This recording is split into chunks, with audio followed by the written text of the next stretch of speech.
Yo guys, welcome back to another Clash Royale video, and in today's video what we're going to be doing is actually using original log bait in the global tournament. Now we are unranked in the world currently. None of my clan is ranked, but that is totally fine. So yeah, we are going to be using original log bait in this, and we're going to see what we can do with it. This deck is very good because if they swarm too much troops together, like powerful troops, you can rocket it all. It will all get demolished. All those big tanks will just get heated up and destroyed by that Inferno Tower.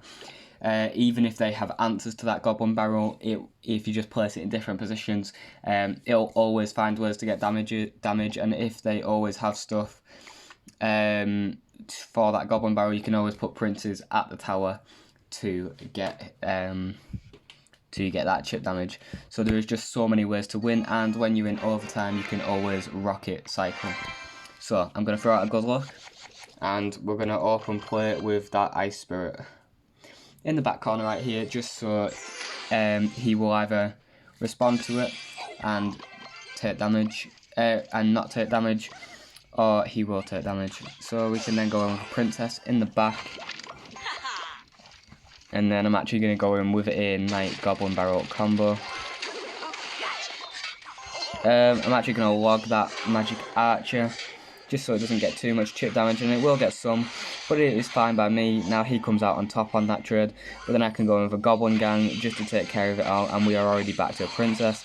He's going to go ahead and arrows, so I'm just going to go ahead and Princess, and then go in with a Knight again. Now he does get a lot of chip damage right there because he does have a better deck than me, but hopefully we can pull something off here and come out on top.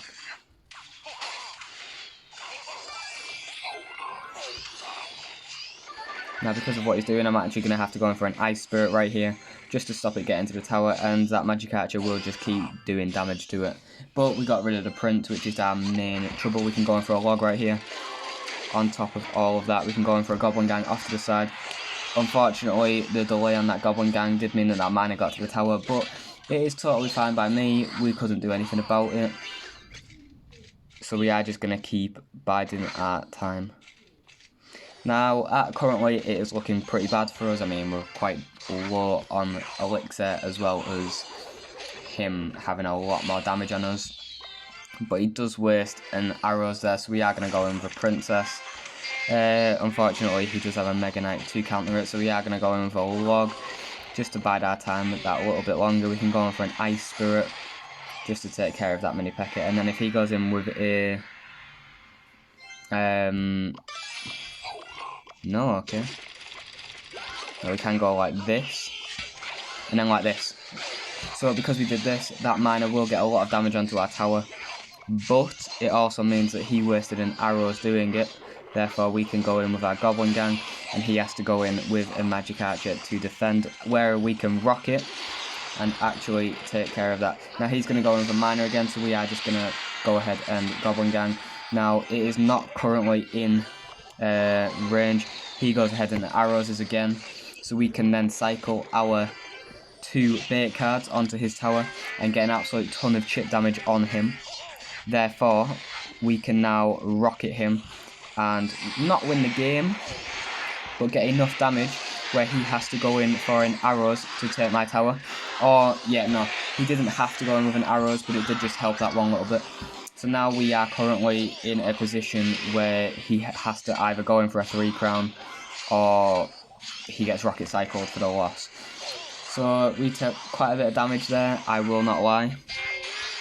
But what's going to happen right here is I'm going to go in for an Ice Spirit, which is going to allow for nothing to happen. I can go in for an aggressive Princess, and then go in for a Goblin Gang rocket on the defense right here because he's got so many troops clustered up, and it will allow for nothing to happen. We get a ton of damage with that Princess, which has now put us into the lead. We can cycle an Inferno Tower, which will allow nothing to happen. We can go in for a Predictive Knight, which we actually hit. We can then go ahead and log that Magic Archer and go in for a Princess. If he arrows the Princess, we are then going to go in for a Goblin Gang, but no, he goes in with that. That is fine by me. So I can go in for my own Goblin Gang right here, distract the thing, go in for an Ice Spirit, which will just stop him getting that many hits. We can go in for another predictive knight, which we do hit yet again, and then go in for a princess and goblin barrel combo.